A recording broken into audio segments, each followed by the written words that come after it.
నిజామాబాద్ జిల్లా కేంద్రంలోని ఉషా మయూరి మల్టీప్లెక్స్ థియేటర్లో లీగల్ సర్వీసెస్ అథారిటీ ఆధ్వర్యంలో షార్ట్ ఫిలింల ప్రదర్శన నిర్వహించారు.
వసతులు కల్పించడమే పోక్సో చట్టలైన బాలిక 70 ఏళ్ల వ్యక్తి అందరికీ ఉచితంగా బుక్స్, పెన్స్, పెన్సిల్స్ ఇలాంటివన్నీ ఇస్తున్నాడు.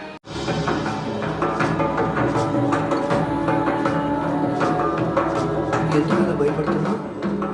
నీ కోసం ఇన్ని చేస్తున్నా అని చెప్పేసరికి అమ్మ కూలబడిపోయింది.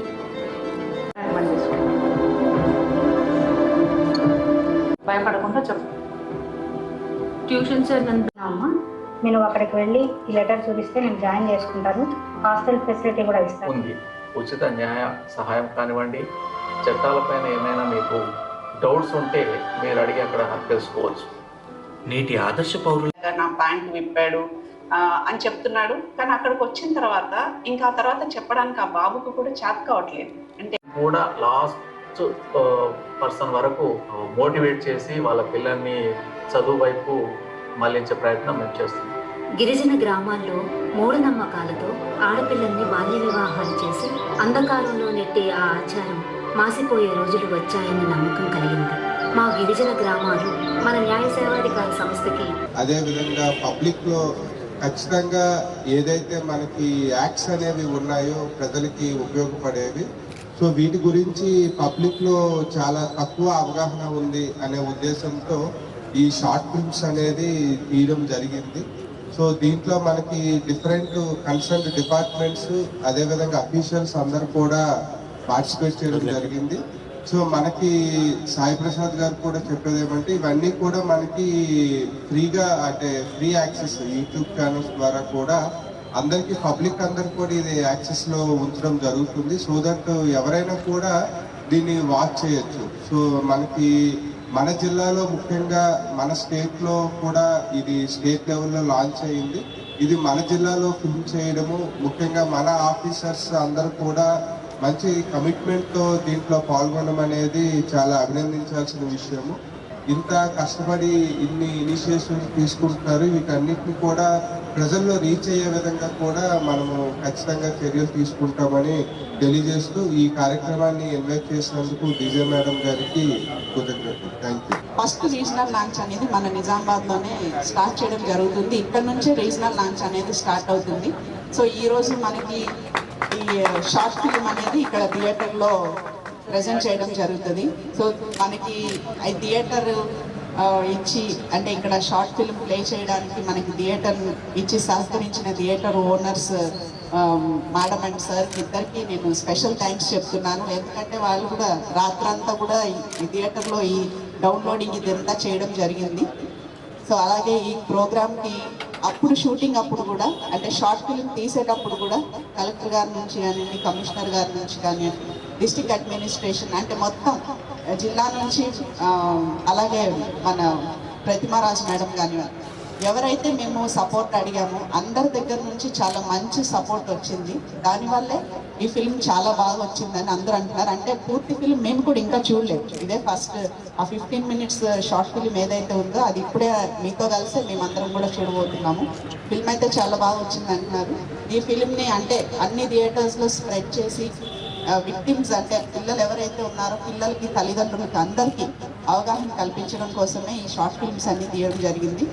కాబట్టి ఈ షార్ట్ ఫిల్మ్స్ తీసి అంటే చాలా శ్రమపడి ప్రజల అవేర్నెస్ కోసం ఇంత వర్కౌట్ చేసిన సాయి ప్రసాద్ గారికి మళ్ళొకసారి ధన్యవాదాలు చెప్పుకుంటూ ఈ ప్రోగ్రామ్ గురించి వివరించాల్సిందిగా కోరుకుంటున్నాను. ఏ సమస్యలు ఉన్నా కానీ మళ్ళీ తిరిగి మా లీగల్ సర్వీస్ అథారిటీకి వచ్చే ప్రయత్నం ఈ films, short films.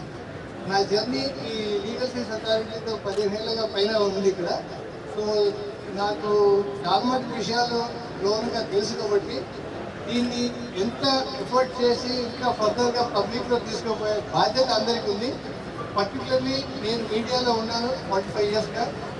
So my request to all the media persons local in the district కూడా ఏంటంటే దీన్ని లీగల్ సర్వీస్ అథారిటీకి ఒక స్పేస్ క్రియేట్ చేయాలి. అది కొంచెం అది ఇంకా అంతవరకు రీచ్ కాలేదు. మామూలుగా డిస్ట్రిక్ట్స్లో కొంచెం అవేర్నెస్ చేస్తున్నాం మన మీడియా మిత్రులందరూ, కానీ ఇంకా అగ్రెసివ్గా వెళ్ళాలి. ప్రింట్ మీడియా కూడా ఒక ఎలక్ట్రానిక్ మీడియా, మాస్ మీడియాగా మనం ప్రజల్లోకి తీసుకెళ్తాం. ఇప్పుడు ఈ డిజిటల్ ఎరాలో మొబైల్ ఫోన్స్లో, వాట్సాప్లో అన్ని చాలా మెసేజెస్ సర్క్యులేట్ అవుతున్నప్పుడు ముఖ్యమైన అంశాలు, ముఖ్యమైన విషయాల గురించి అవేర్నెస్ అనేది జరుగుతుంది. అపోహాల గురించి బాగా సర్క్యులేషన్ అనేది నడుస్తుంది. సో ఇట్లాంటి టైంలో గవర్నమెంట్ కూడా ముందుకు వచ్చి, ఎస్పెషల్లీ మనకి ఇప్పుడు నిజామాబాద్ డిస్ట్రిక్ట్లో కలెక్టర్ గారు చెప్పినట్లు బిఎల్ఎస్ఏ నుంచి బాగా ఇనిషియేటివ్స్ తీసుకొని పబ్లిక్లో అవేర్నెస్ గురించి ఏంటి తప్పు, ఏంటి నేరము, మనది సురక్ష గురించి మేము ఎటువంటి ప్రికాషన్స్ని తీసుకోవాలనే దాని మీద చాలా ఇనిషియేటివ్స్ని తీసుకోవడం జరుగుతుంది. దీంట్లో భాగంగా ఈరోజు పాక్సో అంటే అఫెన్సెస్ అగేన్స్ట్ చిల్డ్రన్ దాని మీద 2 వీడియోస్ని కూడా ఇనాగ్రేషన్ అనేది చేయడం జరుగుతుంది. ఈ మాదిరిగా అందరూ ఈ సందర్భంగా నేను కోరుతున్నది ఏంటంటే ఇటువంటి అవేర్నెస్ వీడియోస్ కానీ, అవేర్నెస్ మెసేజెస్ కానీ మీరందరూ సర్క్యులేట్ చేయాలి.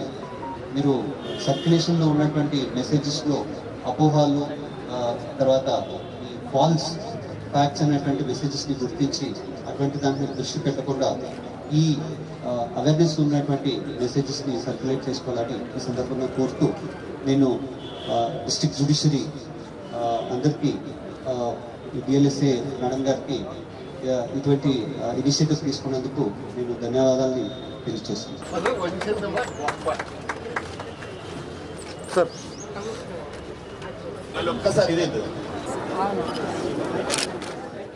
ఆర్మూరు మున్సిపల్ పరిధి పెరిగిట్లోని ప్రాథమిక వ్యవసాయ సహకార సంఘంలో చైర్మన్ కు వైస్ చైర్మన్ డైరెక్టర్ల మధ్య వాగ్వాదం జరిగింది.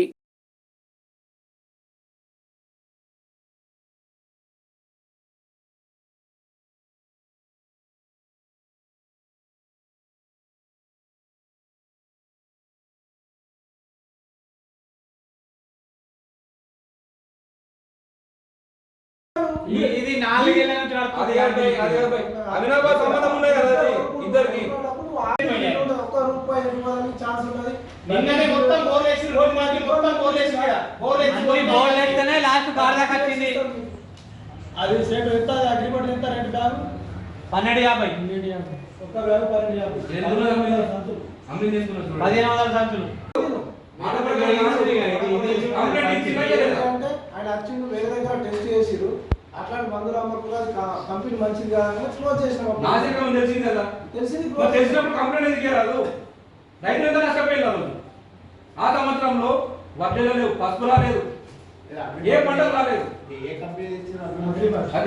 ఆనాడు ఏమన్నాడు, మీరు ఏడుగురు ఉన్నాయారు బాబు, మీరు ఒక తీర్మానం లెటర్ ఇస్తే మేమే తీసేస్తాం, మీరు ఇంతకాలం ఎందుకు బాధపడుతున్నారు? డీసీఓ మాట్లాడి మొన్న నువ్వు వచ్చిన రోజే ఆ రోజు మనం మీడియా రాస్తున్నాం, మీనే పెడుతున్నాము, ఇది యాడికి వెళ్ళిపోతున్నది. 8 మంది మీరు ఖాళీ మనం డైరెక్టర్లను తీర్మానం చేస్తే రేపే తీసి పడేస్తాడు. 4 ఏళ్ళ అంటే మనం 4 ఏళ్ళ పోలేము కాబట్టి డబ్బుల విషయంలో చెప్పింది నా దృష్టిలో ఉన్నదైతే కరెక్ట్ ఉన్నాయి లెక్కలు, రిసిప్ట్లు కూడా లెక్కిస్తాం. వాళ్ళకి ఏమైనా ఇబ్బంది జరుగుతాయి, డీసీఓ కానీ కలెక్టర్ కానీ కంప్లైంట్ చేస్తే వాళ్ళు వస్తారు, ఎంక్వైరీ చేస్తారు. పూర్తి బాధ్యత సెక్రటరీ ఉంటే, తప్పు ఉంటే సెక్రటరీ వహిస్తాడు, నా తప్పు ఉంటే నేను వహిస్తాను. దాని మీద క్లారిటీగా ఉన్నాం, ఎటువంటి తప్పుడు జరగలేదు. దాన్ని ఒకవేళ కావాలంటే రిసిప్ట్ పేమెంట్లు అన్నీ కూడా 2 రోజులు టైం తీసుకుని ఏది కావాలన్నా సభ్యులు కోరిన ప్రకారంగా చూపిస్తాం. వాళ్ళకి ఇబ్బందికరం అనిపిస్తే కంప్లైంట్ చేసుకోవచ్చు. ఒక కొత్త కంపెనీ అగ్రిమెంట్ అని వచ్చింది, మిగతా ఒక 7-8 సొసైటీలు కూడా తెచ్చి మేము కూడా తెచ్చినాం. అందులో ఒక 3 లారీల మందు తీసుకొచ్చినాం. అమ్మే టైంలో ఏవో గారు వచ్చి నాసి రకమైన మందులు ఇవి అమ్మద్దు అనగానే అప్పటికి క్లోజ్ చేసినాం, బ్యాన్ చేసినాం. అప్పటి నుంచి మందులు అమ్మలేము. అయితే దానికి వచ్చిన డబ్బుల విషయంలో డైరెక్టర్లు కొద్దిగా అంటే దాని విషయంలో క్లారిటీ లేకనే ఏదో విషయంలో అడిగారు. ప్రతిదీ కూడా రిసిప్ట్ ఉన్నది, డబ్బులు కూడా ఎక్కడ పోలేవు, నేను సంతకం పెట్టాను, డబ్బులు ఎక్కడికి పోవు, నాకు తెలుసు దాని విషయం.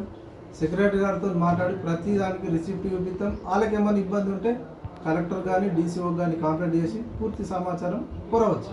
అయితే జీతం తీసుకున్నది వాళ్ళ సంతకాలు అంటే రిసిప్ట్ అని ఉంటుంది. బ్యాంకు ఒకవేళ వాళ్ళకి కడితే బ్యాంక్ రిసిప్ట్ ఏది పరంగా చర్యలు అయితే తీసుకుంటాం. ఒకవేళ సీఈఓ డబ్బులు తిన్నట్టు ఉంటే మా దృష్టికి వచ్చింది అనుకో, ఇప్పుడు ఏంది రేపు తెల్లారు ఎంక్వైరీ ఉంటాయి కంపల్సరీ 2 రోజులలో. ఇప్పుడు ఏంటంటే అంతా మన వడ్డీల పని నడుస్తుంది కదా, దాంట్లో కొద్దిగా డిలే అవుతుంది. 2-3 రోజులు టైం తీసుకొని ప్రతిదీ రిసిప్ట్ ఉంటుంది, రిసిప్ట్ చూపిస్తాను.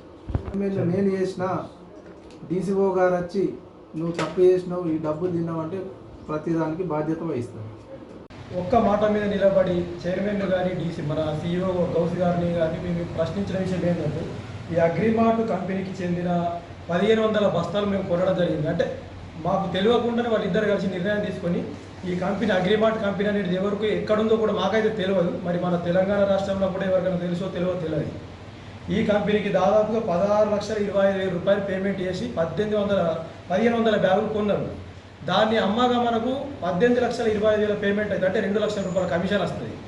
వీళ్ళు కట్టిన బిల్లు కేవలం మనకు 9,42,1200 రూపాయలకు రిసిప్ట్ చూపిస్తారు. అంటే దాదాపు ఇంకొక 9 లక్షల రిసిప్ట్ చూపిస్తలేదు. అంటే ఇలా ఏం గోల్మాల్ జరిగిందో రైతులకు కానీ మాకు కానీ వివరణ అడుగుతున్నాం, తెలియాలని. ఆ విషయాలు అడిగితే గౌస్ కానీ ఈ మన చైర్మన్ కానీ వినకుండిపోతుంది. గౌస్ ఇష్టం ఉన్నట్లు డైరెక్టర్ల మీద వాగ్వాదానికి దిగడం, నాకు బీపీ ఉన్నది, షుగర్ ఉన్నది, ఏం చేస్తారు మీరు ఏం చదువుకున్నారు, చదువుకొని వస్తారా, ఇట్లా అంటే అడ్డమైన మాటలు మాకు ప్రశ్నించడం జరుగుతుంది. ఈ 1500 బస్తాలే కాకుండా ఇంకా 1500 బస్తాలు వేరే సొసైటీ చైర్మన్ ద్వారా, అంటే బాల్కొండ నియోజకవర్గంలో ఉన్న ఒక సొసైటీ చైర్మన్ మన సొసైటీకి కూడా కొన్ని బ్యాగులు అడ్డగట్టడం జరిగింది. అవి కూడా పూర్తిగా నాసిరకమైనవి. దాని మీద కూడా విచారణ జరపాలని మేము డీసీఓ గారిని రిక్వెస్ట్ చేస్తాము. ఎందుకు ఇట్లా మనకు బారాపతి కంపెనీలు మస్తు కంపెనీలు ఉన్నాయి, ఆ కంపెనీలు కాదని ఈ అగ్రిమార్ట్ కంపెనీ మీరు ఎందుకు పట్టుకున్నారు? అంటే ఇందులో మీకు కమిషన్ ఎక్కువ వస్తుంది, మంచి కంపెనీల నుంచి కమిషన్ తక్కువ వస్తుంది. కాబట్టి ఈ మంచి కంపెనీ కానీ ఈ కంపెనీ అగ్రిమార్ట్ కంపెనీ పట్టుకుని ఎందుకు వేలాడుతున్నారు మాకు అర్థం కావట్లేదు. దీన్ని ప్రతి రైతులు కూడా మమ్మల్ని ప్రశ్నిస్తున్నారు. ఇంకో విషయం ఏంటంటే, నాగార్జున యూరియాతో ఇప్పుడు మనకు నానో యూరియా వస్తుంది బాటలు. ఈ ఏ సొసైటీలో కూడా ఈ బాటలు మనకు వస్తాయి. కేవలం ఒక పెరికిట్ సొసైటీనే మా చైర్మన్ గారు కానీ సీఈఓ గారు తెప్పిస్తున్నారు. రైతులందరూ కూడా మమ్మల్ని ప్రశ్నిస్తున్నారు. వారికి మేము సమాధానం చెప్తున్నాం. ప్రతి సొసైటీలో వస్తున్నారు కానీ ఎక్కడ కానీ ఫతేపూర్ కానీ గోవింపేట కానీ అంకాపూర్ కానీ ఎక్కడ తెలుసుకున్నా ఈ నానో బాటలు వచ్చిన సందర్భమే లేదు. కేవలం వీళ్ళు కమిషన్ కొరకే ఇదంతా కథ చేస్తున్నారు. దీన్ని ప్రశ్నించినందుకు మన సీఈఓ గారు దుష్ప్రవర్తన ఇది చాలా తీవ్రంగా ఖండిస్తూ ఉన్నాం. అవసరమైతే మేము 8 మంది డైరెక్టర్లను రాజీనామా చేయడానికి కూడా సిద్ధంగా ఉన్నాం రైతుల పక్షాన. మా 8 మంది డైరెక్టర్లను ఇష్టారీతిరైన దుష్ప్రవర్తన చేస్తున్నాడు. కాబట్టి ఇతని వల్ల మాకు బాగా ఇబ్బంది ఉంది. మాటికి నేను 36 సంవత్సరాల నుంచి ఇదే సొసైటీలో పనిచేస్తున్నా. 36 సంవత్సరాల నుంచి 36 ఈ ఇండస్ట్రీ ఇయర్ అన్నట్టు చెప్పుకుంటా ఉన్నాడు తప్పితే అలా ఈ సొసైటీ అభివృద్ధికి చేయాల్సిన ఒక్క పని కూడా చేయలేదు. కాబట్టి మేము దయచేసి డీసీఓ గారికి మీడియా మిత్రుల ద్వారా మేము రిక్వెస్ట్ చేస్తున్నాం ఏంటంటే వారిని సస్పెండ్ చేయమని. వారికి ఏమైనా రిటైర్మెంట్ బెనిఫిట్స్ ఉంటే వాటిని ఆపి ఈయన మీద పూర్తి విచారణ జరపమని మేము డీసీఓ గారికి దయచేసి రిక్వెస్ట్ చేస్తున్నాం. ఆర్మూరు పట్టణంలో మహిళాభివృద్ధి మరియు శిశు సంక్షేమ శాఖ ఐసిడిఎస్ ప్రాజెక్ట్ ఆర్మూరు వారి ఆధ్వర్యంలో పోషణ పక్షం వారోత్సవాలు నిర్వహించారు.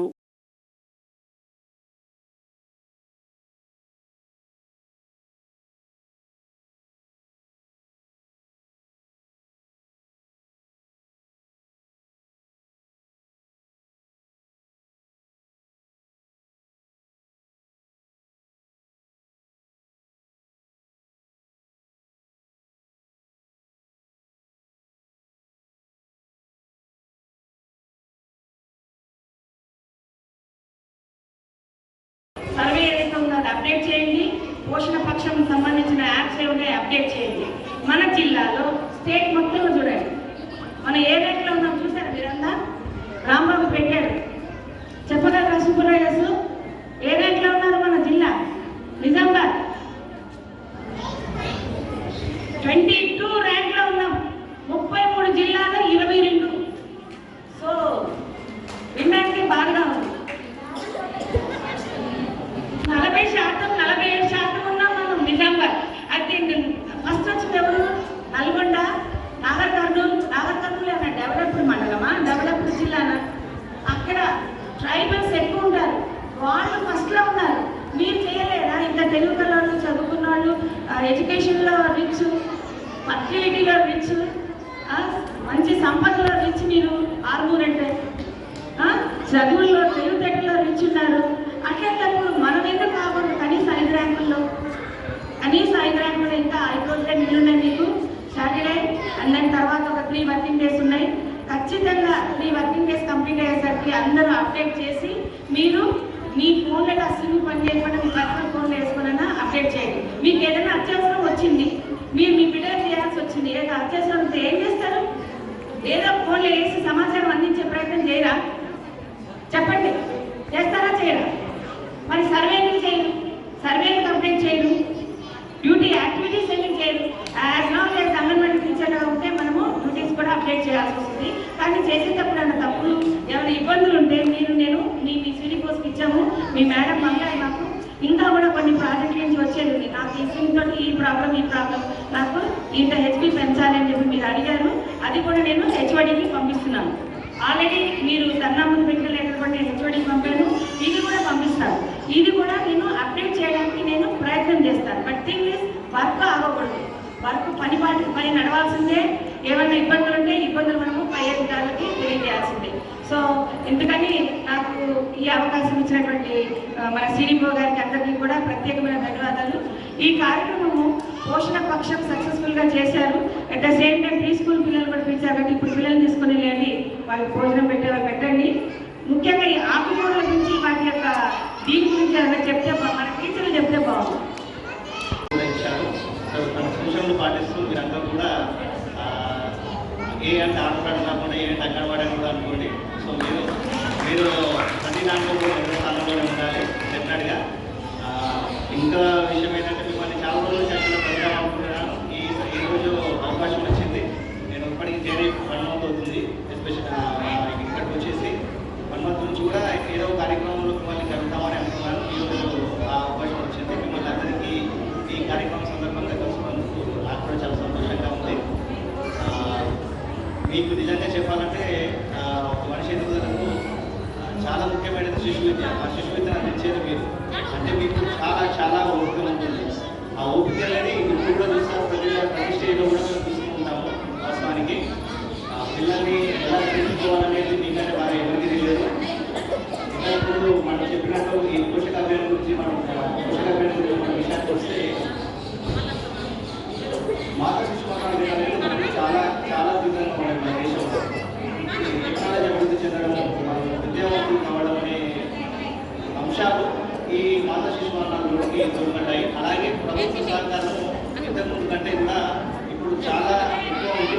ప్రభుత్వం అందించే సంక్షేమ కార్యక్రమాలు ముఖ్యంగా ఉమెన్ చైల్డ్ డిపార్ట్మెంట్లో ఒకప్పుడు చాలా అవగాహన లేకుండేది. సూపర్వైజర్లు అయినా అంగన్వాడీ టీచర్లు అయినా చాలా లిమిటెడ్గా ఉండేది. మీరు చదువుకునే స్థాయిలోనే ఎప్పుడైనా. బట్ ఇప్పుడు డిపార్ట్మెంట్ కూడా చాలా ఎక్స్పాండ్ అయిపోయింది. ఈ సర్వీసెస్ కూడా చాలా అంటే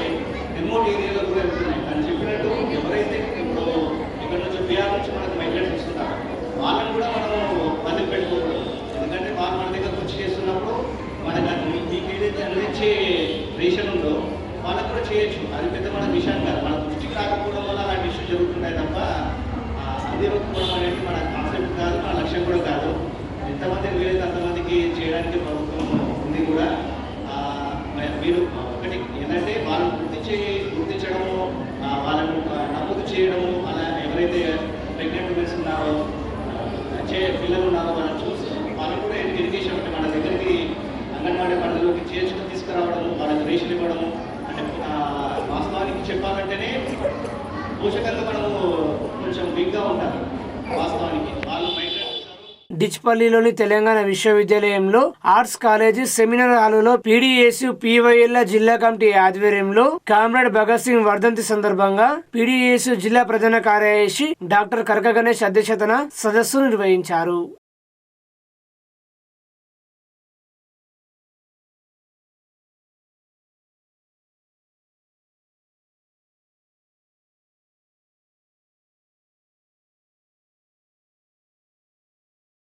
మన జాతి, మన భరత జాతికి సంబంధించినటువంటి విద్యార్థులు మనందరం కేవలం ఒక మాటను కట్టబెట్టేసి మిగిలినటువంటి కులాల మతాలకు అతీతంగా విభజించేటువంటి కుట్రలన్నీ కూడా వ్యతిరేకించాల్సినటువంటి సందర్భం మన పైన ఉంది.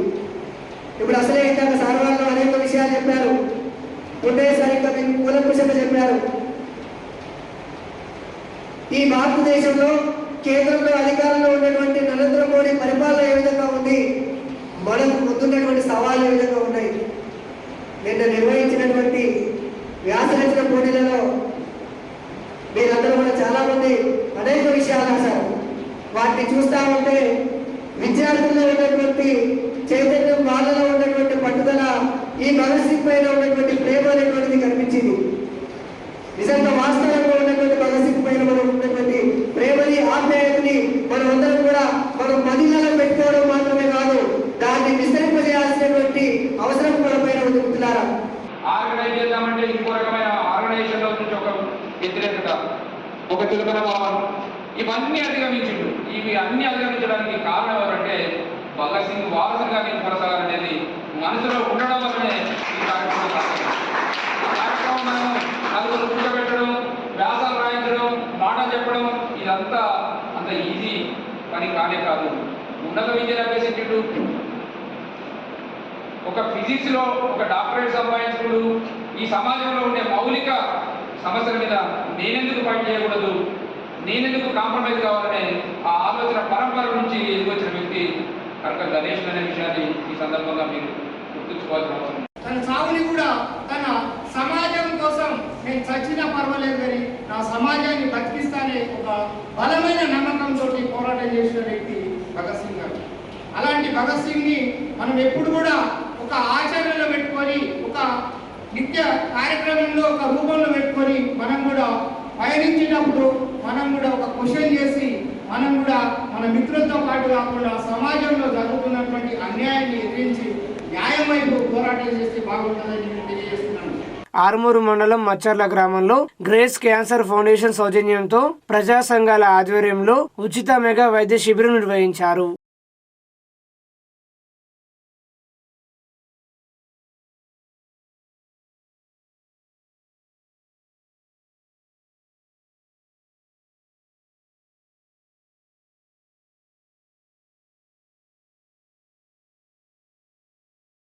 ఫుడ్ ద్వారానే మనకు ఈ యొక్క రోగం వచ్చే అవకాశం ఉంటుంది.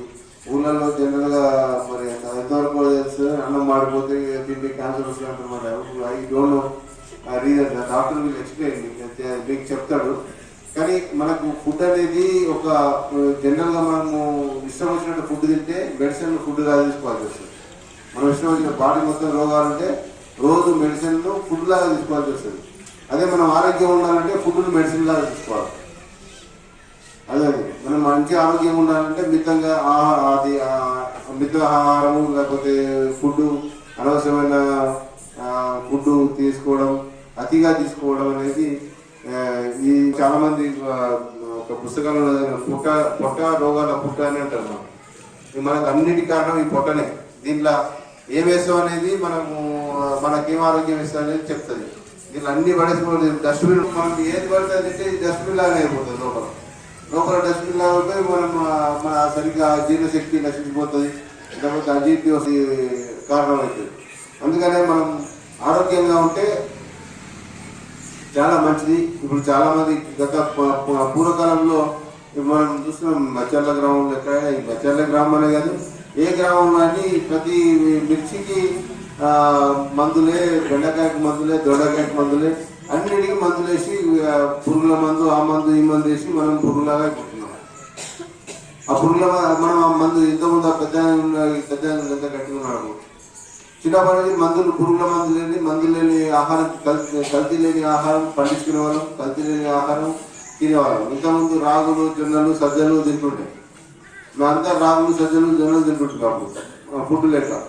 అది ఎప్పుడైనా పండుగ దసరాలు, దీపావళి వచ్చేస్తే తెల్లనం అనుకునేటోళ్ళం. అవునమ్మా? లేదంటే రాగులు వండుకొని రాగులు, సజ్జలు, సజ్జలట్టుగా జొన్నలట్టుగా తింటున్నాం. అవునా? ఇప్పుడు అప్పుడు మనం ఏదైనా మనం ఎవరికైనా పనులకు కానీ లేకపోతే కూలి వాళ్ళకి కానీ ఎవరైనా పెట్టాలంటే సజ్జన్నం, జొన్నన్నం పెట్టేది. మనం ఆ దేశంలో ఉన్న ప్రభుత్వాలు ఇన్సూరెన్స్, హెల్త్ ఇన్సూరెన్స్ లో ముఖ్యంగా ఈ క్యాన్సర్ ఏదైనా జబ్బుతో నువ్వు దవాఖానా పోతే రొమ్ము క్యాన్సర్ అట్లాగే గర్భసంచి క్యాన్సర్ పరీక్షల్ని విధిగా చేస్తున్నారు ఆ ప్రభుత్వాలు. ఇక్కడ చేయట్లేదు కాబట్టి మనం గుర్తించట్లేదు.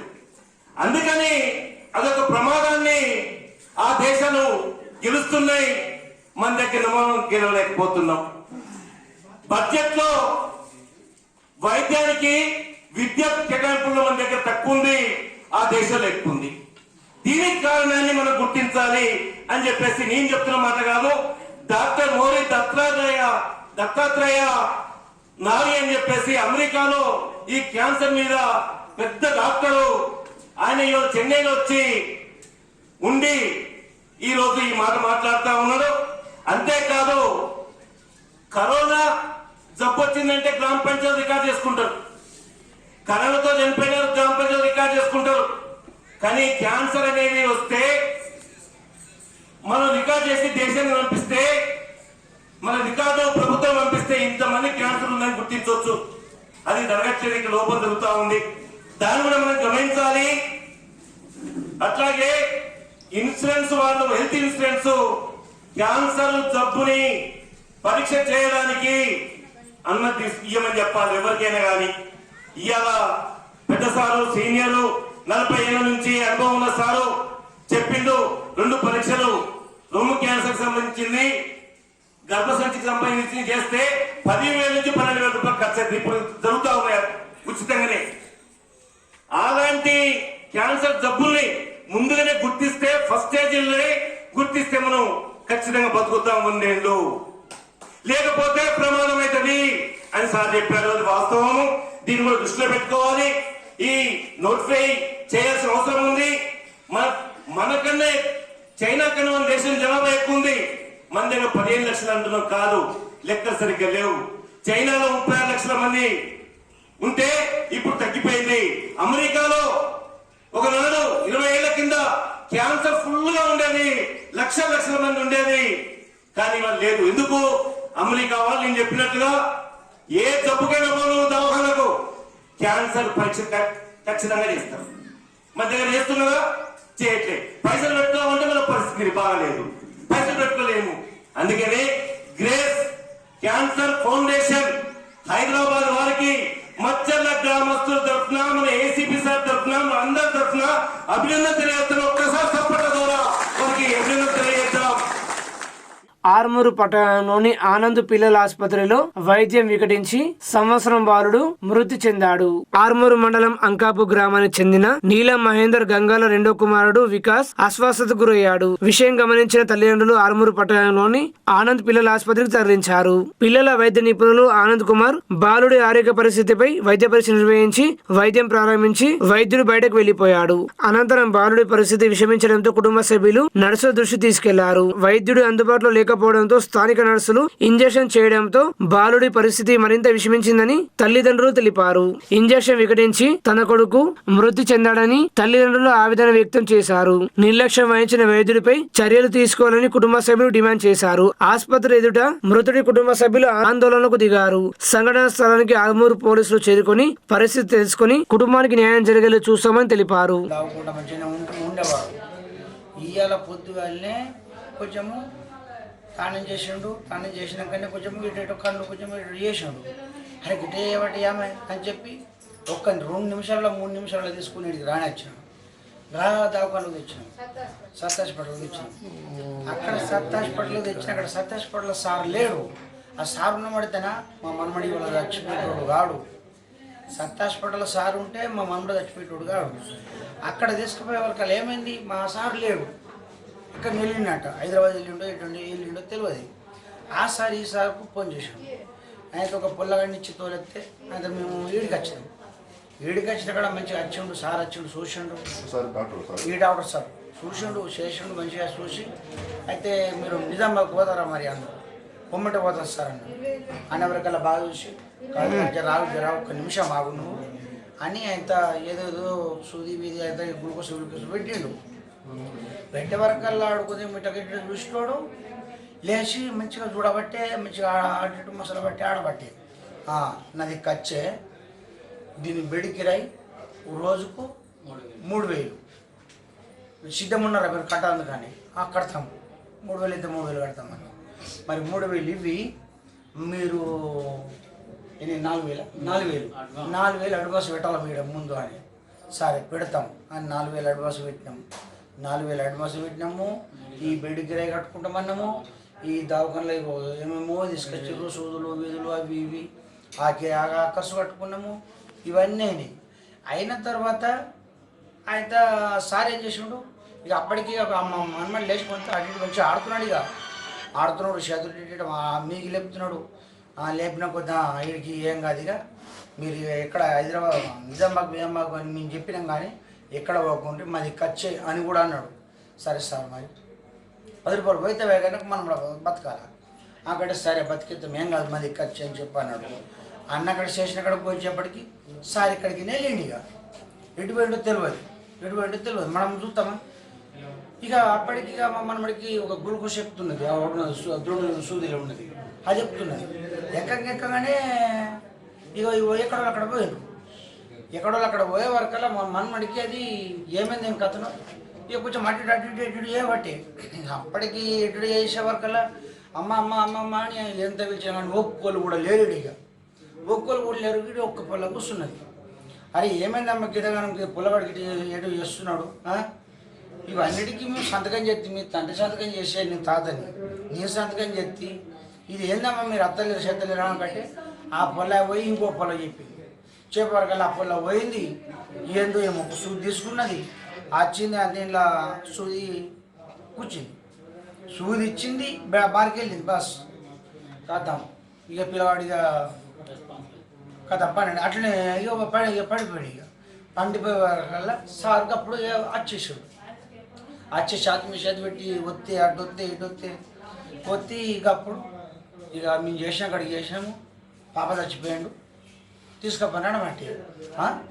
మాది ఖర్చు అంటారు సారు, బెడికిరాయి గింత అంటారు, ఈడ అడ్వాన్స్ పెట్టాలంటారు, అడ్వాన్స్ పెడితే ఇవన్నీ కాగా కూడా మరి ఇట్లా చేస్తుంది. నువ్వు ఇవ్వదాకా నువ్వు ఉన్నవాడితే ఇప్పుడు అప్పటి నువ్వు ఉన్నవాడితే కూడా చూసుకున్న పడితే మా మనమడ చచ్చేటోడు కాడు అని అన్నా సార్. ఇప్పుడు వీడి దగ్గర జరిగింది. చెప్పింది అయితే నచ్చింది. సార్ చూసినప్పుడు కూడా మంచిగా ఉన్నాడు. ఇక సార్ ఇక్కడికి వెళ్ళిండా. ఇక ఇక్కడ అది ఓళ్ళు రాలేదు. ఇక పట్టించుకోకపోతేనే అది ప్రాబ్లం జరిగింది. జీవవర్ణానికి జలధార ప్రాణాధారమని, జల సంరక్షణ ప్రతి ఒక్కరి సామాజిక బాధ్యత అని సత్యశోధక్ పాఠశాల ప్రిన్సిపల్ ఆర్ నర్సయ్య అన్నారు. నేడు ప్రపంచ జల దినోత్సవాన్ని పురస్కరించుకుని సిరికొండ మండల కేంద్రంలోని సత్యశోధక్ పాఠశాలలో జరిగిన ప్రత్యేక కార్యక్రమంలో విద్యార్థులు, సిబ్బంది నీటి సంరక్షణపై ప్రతిజ్ఞ చేశారు. పాఠశాల ప్రిన్సిపల్ ఆర్ నర్సయ్య మాట్లాడుతూ నీరు లేదే సమస్త జీవకోటికి మనుగడ లేదని, ప్రకృతి వనరుల పర్యావరణం యొక్క అసమతుల్యతే ప్రస్తుత నీటి ఎద్దడికి పెరగడానికి ప్రధాన కారణమని తెలిపారు. ప్రకృతిని పరిరక్షించడం, కాలుష్య కారకాలను నిర్మూలించడంలో మానవులు క్రియాశీలక పాత్ర పోషించడం ద్వారానే సమస్త జీవకోటి మనుగడకు దోహదమవుతుందన్నారు. భవిష్యత్ తరాలకు కరువు కాటకాలు లేని ఆరోగ్యకరమైన సమాజాన్ని నిర్మించడంలో, పర్యావరణ సమతుల్యతను కాపాడడంలో ప్రతి ఒక్కరూ ముందుండాలన్నారు. ఈ కార్యక్రమంలో పాఠశాల సిబ్బంది, విద్యార్థులు తదితరులు పాల్గొన్నారు.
నా ఆత్మబంధువుగా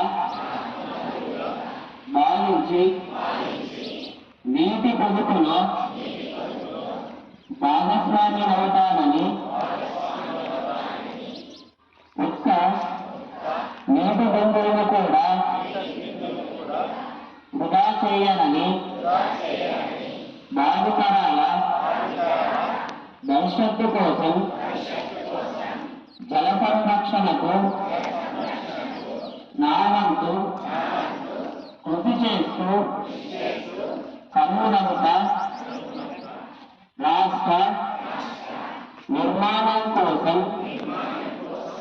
పాటుపడతానని ప్రతిజ్ఞ చేయుచున్నాను.